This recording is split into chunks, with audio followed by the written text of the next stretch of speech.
Halo semua, selamat datang di podcast kami kali ini yang akan membahas kasus perundungan cyberbullying dari mahasiswa Fakultas Hukum Universitas Indonesia. Nah, sebelumnya kami sudah terdapat 2 orang narasumber yang akan kami tanyai, yang akan kami bersama-sama membahas kasus-kasus cyberbullying. Nah, sebelumnya kami perkenalan dulu nih.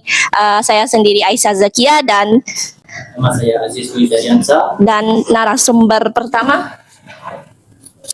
Oke, perkenalkan nama saya Devari Daran dari Program Studi Sosiologi Fakultas Ilmu Sosial Ilmu Politik Universitas Bangka Belitung. Saya Sumarti Zevia dari Program Studi Psikologi Universitas Anak Bangsa. Nah, baik, tanpa berlama-lama kita masuk ke pertanyaan yang pertama dulu nih. Dimulai dari pertanyaan yang membahas menurut pandangan dari segi sosiologis. Dimulai dari Aziz Deveriansa dulu, dipersilakan. Oke, Kak, mau bertanya, dalam kasus Fakultas Hukum, pelakuan mahasiswa yang melakukan cyberbullying dalam kasus fakultas utama, menurut Kakak, mengapa sih di lingkungan atau seperti bercanda-canda itu dinormalkan? Ya itu saja. Oke, izin jawab ya. Gimana tadi? Jadi kalau dalam pandangan sosiologi, mungkin kawan-kawan dari sastra juga belajar bahwa dalam relasi gender yang kita bahasnya gender juga kan maksudnya hubungan yang seperti itu. Dalam suatu hubungan gender itu seringkali kita bahas bahwa ada yang namanya budaya patriarki. Budaya patriarki ini adalah budaya yang menempatkan laki-laki pada posisi yang inferior, perempuan berada di subordinat. Jadi perempuan itu ibaratkan lebih rendah dari laki-laki. Kenapa? Dalam konteks kawan-kawan kita atau korban-korban yang ada di Pauli, mereka itu sebenarnya adalah korban dari patriarki. Bagaimana pelaku menganggap dirinya superior sehingga bisa menindas para korban yang dianggap inferior. Jadi relasi kuasa itu bekerja. Dalam kami itu ada yang namanya relasi kuasa. Karena si pelaku ini punya relasi kuasa, punya jabatan, punya wewenang, dan kalau nggak salah juga mereka ini backgroundnya bukan orang-orang sembarangan. Mereka ada yang anak dekan, ada polisi. Jadi mereka merasa impunitas. Istilah impunitas itu artinya kebal hukum. Jadi seperti itu. Kalau dalam pandangan kami, kenapa itu bisa terjadi? Ya karena budaya patriarki tadi. Budaya patriarki itu sudah melekat dalam pola pikir masyarakat Indonesia, khususnya saudara-saudara kita kaum laki-laki, menganggap perempuan itu lebih rendah daripada laki-laki sendiri. Seperti itu. Makasih ya Pak. Jadi kasus ini karena banyak orang, karena jadi backgroundnya yang lebih kuat dari siapapun akan menyadarkan dia itu sebagai pemimpin dan memikir mereka itu lebih hebat dari semuanya. Oh, makasih Kak. Dan saya akan melanjutkan kepada co-host saya Aisyah. Oke, baik. Saya akan menanyakan kasus cyberbullying ini dari sisi psikologis. Nah, menurut kakak sendiri kan bagaimana korban itu ketika tahu dirinya dijadikan bahan objek atau candaan di grup chat itu, dia akan merasakan apa sih setelah adanya kejadian itu? Izin ya, mungkin secara psikologis dampak tersebut cukup dalam ya, karena kan korban itu kan ngerasa malu ya, karena kan pelakunya orang yang dia ketahui sendiri. Akibatnya itu korban itu mengalami rasa malu yang berlebihan, cemas, kurang percaya diri, overthinking kalau mau memulai lingkungan sosial lagi, terus bisa juga kayak takut bersosialisasi gitu loh. Nah, dalam beberapa kasus ada juga yang langsung kayak sulit percaya gitu sama orang after kejadian tersebut, kayak takut dikhianati. Nah, kalau kasus tersebut terus berlanjut, tidak ada penanganan secara psikolog, itu bisa membuat dia kayak stres berlebihan, terus trauma, bahkan bisa ke tahap depresi. Oke, selanjutnya itu bagaimana sih dampak betrayal trauma atau trauma yang dihianati ini yang mempengaruhi kesehatan mental korban ke depannya? Apakah dia akan semakin takutkah atau mungkin dia akan merasa cemas yang berlebihan gitu, tapi dia tidak menutup kemungkinan kalau misalnya dia akan kembali lagi itu untuk bersosialisasi kembali. Mungkin iya ya, dia kayak lagi jadi takut bersosialisasi ya. Apalagi kayak luka yang dia dapetin itu kan cukup dalam ya. Itu kan berasal dari orang yang dia tahu gitu. Kayak dia percaya, oh teman yang awalnya dia kira baik ternyata seperti itu gitu kan. Nah, dampaknya itu dia jadi sulit memulai sosialisasi baru, terus takut membuka diri. Bahkan dia juga bisa gitu kayak mengurung diri gitu. Nah, kalau dampak seriusnya itu kayak bisa menarik diri gitulah dari dunia sosial karena mungkin takut gitu ya terjadi terulang lagi. Nah, itu yang bisa disebut dengan self esteem atau munculnya perilaku social anxiety. Nah, kalau kayak gitu sebenarnya dampak ke dia sendiri sih karena kedepannya dia nggak bisa lagi mencari relasi. Oke, wah keren, keren sekali ya jawaban-jawabannya dari sisi psikologis. Nah, saya mendapatkan kesimpulan kalau misalnya secara psikologis itu sebenarnya orang itu bisa lagi untuk melakukan sosialisasi, namun kemungkinan besar akan menimbulkan social anxiety yang dimana disebutkan oleh kakak tadi. Dia akan merasakan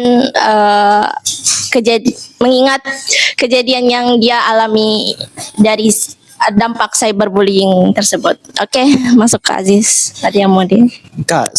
Kakak kan pernah di hangout gitu ya, teman di kafe ya kan bercanda itu. Saya mau tahu mengapa sih kalau ngebully itu merasa aman kecuali tidak tahu orang luarnya tidak tahu seperti di grup-grup itulah di antara grup dan tidak akan diketahui orang yang lebih dewasa dan seterusnya. Kenapa kita merasa terjadi saat membuli orang, saat mencela orang menghina? Itu mungkin pertanyaan ini sebenarnya lebih tepat ke psikologis sebenarnya.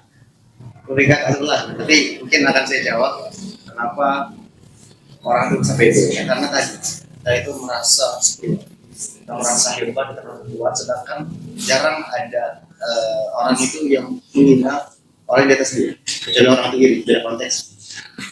Ada orang yang menghina orang yang memiliki power lebih, seperti korban mahasiswa menghina presiden misalnya.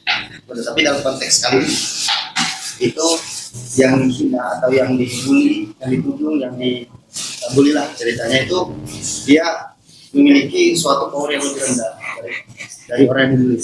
Kenapa? Orang-orang yang membully itu akhirnya berani seperti itu, dan dia yakin dia akan kembali pulang.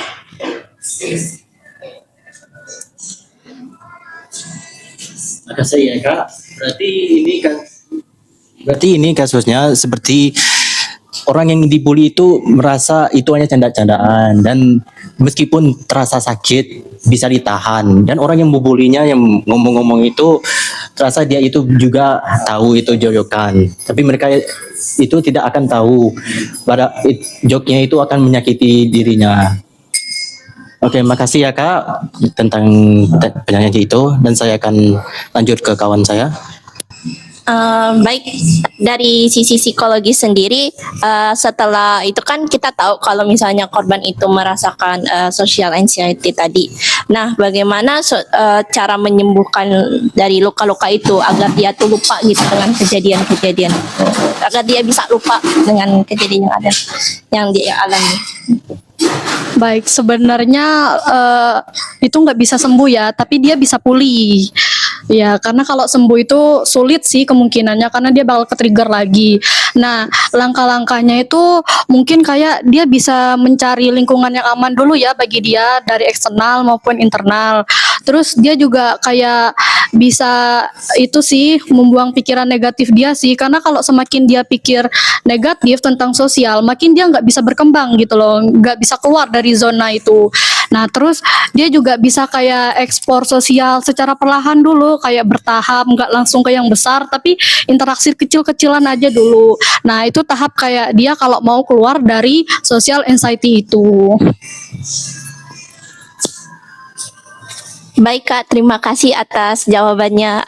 Mungkin saya akan kembali lagi ke Aziz. Kak, dulu kan Indonesia ini terkenal sebagai ramah dan berada.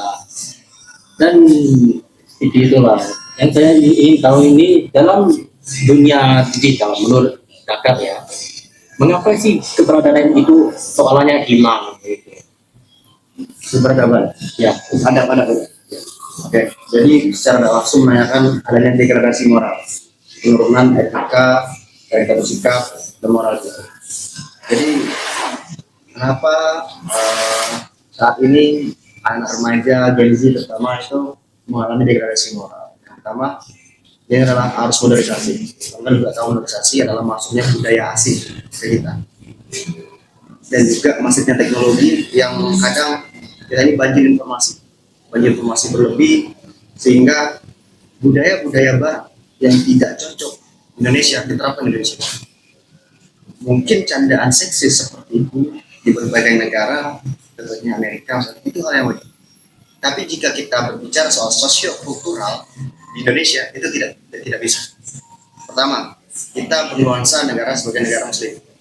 Kita punya ideologi, kita punya cara pandang yang sedikit berbeda dari dari saudara-saudara kita yang ada di Barat. Nah itu, kenapa kita mengalami degradasi moral? Kenapa kadang-kadang budaya Indonesia itu tergerus? Karena itu tadi.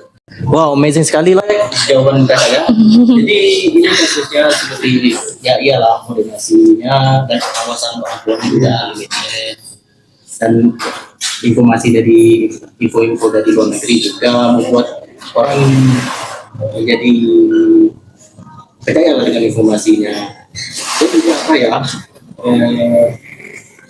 Karena itu di dunia digital orang merasa mereka aman kalau hanya di balik saja juga. Sangat menarik ya Pak. Saya akan menanyakan ini kepada saya. Oke, baik dari segi psikologis lagi ya Kak. Menurut Kakak bagaimana sih cara kita tuh menyikapi cyberbullying gitu di dunia digital? Ya, secara psikologis. Menyikapinya itu sih banyak ya. Pertama kita kayaknya harus ngelawan dulu deh, karena pelaku pembuli itu kalau semisalnya kita makin diam, dia makin suka ngebully kita. Nah, jadi dengan cara kita ngelawan mereka itu sebagai bentuk pertahanan diri kita, kayak ngomong, aku juga bisa ngelawan kamu, aku nggak takut kok ngelawan kamu. Nah, dengan cara kita ngelawan diri, kayaknya mereka perlahan-perlahan bisa itu deh. Terus yang kedua itu kayak nggak usah ditanggepin, bodoh amat aja. Nah, makin kita cuek ke orang kayak gitu, makin mereka kayak, aduh kayaknya dia nggak peduli deh, karena orang kayak gitu tuh sebenarnya butuh perhatian sih sebenarnya. Maka aku cuma ngomong kesimpulan aja buat pelakunya, boleh? Nah, buat pelaku pembuli itu, asalkan kalian tahu, omongan yang kalian anggap candaan itu sebenarnya berdampak dalam psikologis yang serius buat para korban. Nah, pentingnya kalian buat sadar bahwa apa yang kalian anggap candaan itu, yang kalian anggap lucu, sebenarnya enggak bagi korban, dan itu juga enggak aman bagi korban. Jadi kurang-kurangin aja deh. Baik, pernah nggak Kakak tuh mengalami gitu yang namanya cyberbullying yang sama gitu, cuman berbeda versi gitu? Boleh diceritakan nggak Kak? Atau mungkin tidak gitu juga? Baik, aku cerita ya. Aku pernah mengalami cyberbullying, tapi nggak masuk ke ranah pelecehan. Itu pas SMP sih. Nah, kan pelakunya, apalagi pelakunya cowok-cowok semuanya ya. Mereka kan kalau ngebully kan lebih parah nih dibandingkan cewek nih. Mereka main fisik, mereka main obrolan gitu. Bahkan pada saat itu aku benar-benar berasa kayak mengalami yang namanya social anxiety beneran. Nah, masa pemulihan aku itu baru sekarang. Nah, baru sekarang aku baru berani keluar dalam dunia society tersebut. Nah, mereka tuh sebenarnya berani ngebully itu bukan karena kita itu sih, karena mereka itu karena mereka itu kan berkelompok nih. Mereka kalau berkelompok mereka berani ngebully. Tapi kalau sendiri mereka nggak berani ngebully, kayak ada rasa takut atau gimana, atau mereka itu kayak mental sosial ya kayaknya mereka itu. Oke. Nah, saya ada experience lah dari dulu SMA dan saya mau opini kakak lah. Dulu kan SMA saya ada grup kawan lah dan satu Kristen. Nah ini masalahnya banyak membuli ke bagian Kristen. Tapi juga yang Kristen ini kadang-kadangnya juga adalah masalahnya. Yang pertama saya ingat saat waktu berdoa, duduknya di depan ya. Tapi dia tuh saat berdoa dia main game depan gurunya dan gurunya host akan di mana di jenah. Tapi dia setelah pelajarannya dia komen, saya tidak ganggu doa pun, komen kecil itulah. Dan saya mau opini kakak tentang itu. Oke, jadi tentang bullying tadi ya. Wah, dalam cerita yang diceritakan oleh Mas Aziz itu ya bahwa bentuk dari sebuah perundungan mungkin karena dia teman Aziz adalah seorang minoritas itu bersifat rasisme. Rasis yang dalam arti rasisme itu adalah pembedaan kelompok berdasarkan agama, suku, ras, dan ada istilah lainnya. Kalau kita kaitkan lagi dengan cyberbullying, berputar lagi ke arah cyberbullying, itu mungkin bullying yang bersifat atau berbau sara itu banyak banget beredar di dunia sosial, banyak banget. Bahkan Tuhan pun dijadikan stiker. Itu sudah hal yang sering kita lihat. Dan kadang itu menjadi suatu pemecah belah umat. Ya, siapa sih umat mana yang terima Tuhannya dibuat meme kayak gitu kan? Iya benar, meme ya. Itu salah satu bentuk cyberbullying. Yang jadi kalau kita berbicara secara ras, suku dan lain-lain tadi. Nah, kalau berbicara soal lain, bullying ini tuh kita kaitkan dengan keadilan, kita kaitkan dengan pancasila, bahwa bullying itu adalah pelanggaran hak individu atau kelompok orang untuk melakukan sosialisasi. Dalam hak itu dijamin hak untuk hidup, hak untuk pendidikan, hak untuk bersosialisasi, itu semua dijamin. Dan jika ada suatu individu yang melanggar itu, contohnya pembulian, berarti dia sudah melanggar hak orang untuk melakukan sosialisasi. Dan itu berefek fatal. Kadang-kadang orang menarik diri, kadang-kadang orang nggak mau bergaul lagi. Itu karena experience yang dia rasakan itu tidak sesuai dengan apa yang kita. Jadi dia berteman itu ya fine-fine aja, berteman seperti yang di media sosial, mancing segala macam. Tapi seperti ternyata di real life ya lebih banyak itu dibully, dicela. Karena bahkan ada orang yang saking kehabisan topiknya, waktu memulai topik baru itu membuli orang. Ya membuli orang. Itu menjadi sebuah kajian yang menarik. Kenapa itu bisa terjadi gitu ya? Ya benar. Kayak gak ada topik lain. Apakah emang tingkat pengetahuan dia serendah itu Ya. sampai dia mencemooh orang lain gitu? Mencemooh orang lain gitu. Ya benar. Nah menyangkut tadi poin tadi yang kakak sebutkan meme gitu, stiker-stiker yang dikirim atau untuk apa kayak bahan kurang candaan lah gitu kan. Nah aku pengen nanya nih dari dampak sisi psikologis lagi nih. Iya. Nah menurut kakak itu bagaimana kakak tuh menanggapi kejadian misalnya dari segi kakak nih ada ngirim stiker gitu kawan dari teman kakak gitu ngirim stiker wajah kakak gitu dijadiin bahan candaan gitu. Kalau menurut pandangan pribadi aku, kalau semisal aku sebagai korbannya, sebenarnya agak marah sih ya, karena kayak foto kita seharusnya yang kita atau maksudnya kayak posting dengan pikirannya ya udah posting, mungkin aku suka foto ini posting, tapi orang itu ngambil foto kita ngecomot sebasing terus ngedit yang kayak hal yang nggak kita suka, pasti kita marah kan, sebenarnya melanggar privasi juga kan ngedit kayak tuh. Jadi kayak ya paling itu bisa dikasih teguran aja sih buat itu orang. Oke, terima kasih Kak atas jawabannya. Jadi kalau menurut narasumber, kalau terlibat kejadian grup kawan-kawan narasumber membuat grup lain tanpa narasumber dan utamanya hanya untuk membuli atau tidak senang dengan narasumber lain, apa menurut narasumber? Oke, jadi ini berbicara dalam landscape pertemanan ya. Ya, landscape pertemanan. Circle itu tidak bisa kita lepas dalam kehidupan sosial kita. Ya, benar. Karena kita tidak tahu bahwa orang ini senangnya berteman dengan siapa. Ya. Kita tidak bisa melarang. Jika dia jangan bersirkel, cuma berbau semua, nggak bisa kayak gitu. Gak bisa. Karena tetap dia bisa berkelompok. Manusia Iya. makhluk sosial. Ya, makhluk sosial. Iya, benar. Yang salahnya adalah ketika dia bersirkel, dia tidak bisa bergabung secara keseluruhan. Keseluruhan. Misalnya dalam kelas teman-teman nih, dapat orang bersirkel. Nah, dia cuma bersirkel, tapi waktu ada waktunya saat harus semua melebur dari satu, dia tidak bisa.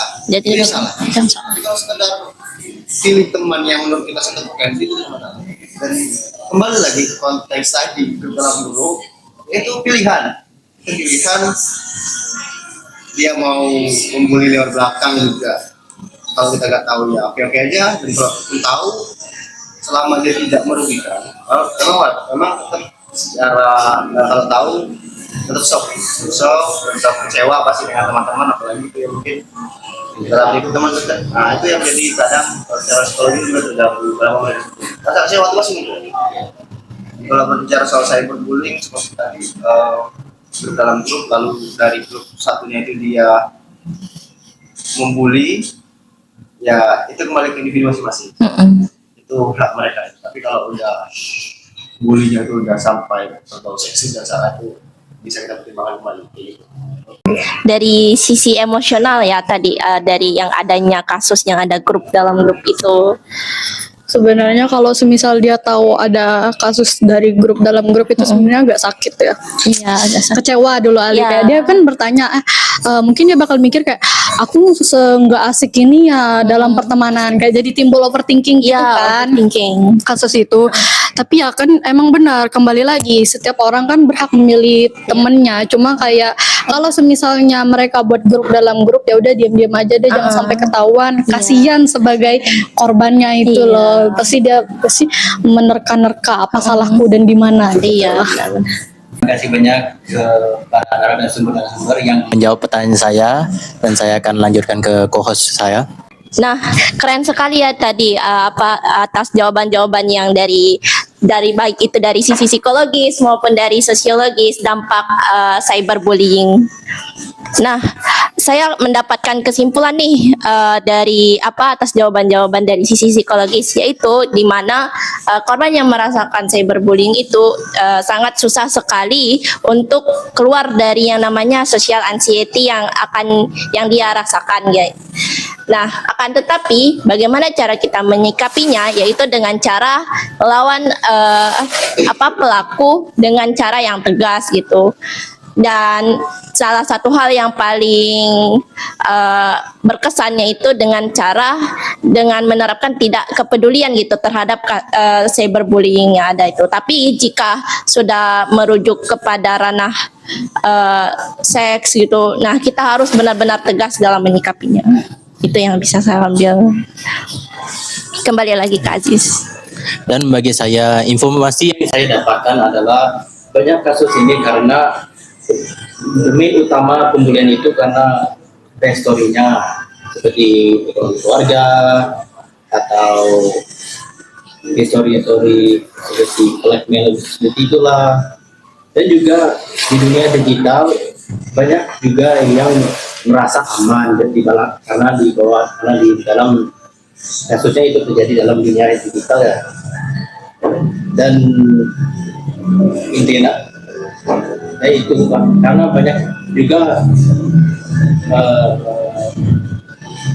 hal-hal dari luar negeri memasuki negara kita, mendapatkan banyak juga generasi yang muda menjadi termasuk informasi dan meniru orang luarnya dan membuat orang tidak mendapatkan atau tidak ada pun sifat beradab. Dan itu saja dari saya. Alright, thank you everybody and especially for our guests for their great answer. Hoping that the answer they gave us, the info and give us the knowledge they have answered our question. Hopefully it also affect all of you who are watching this. And as for all, thank you.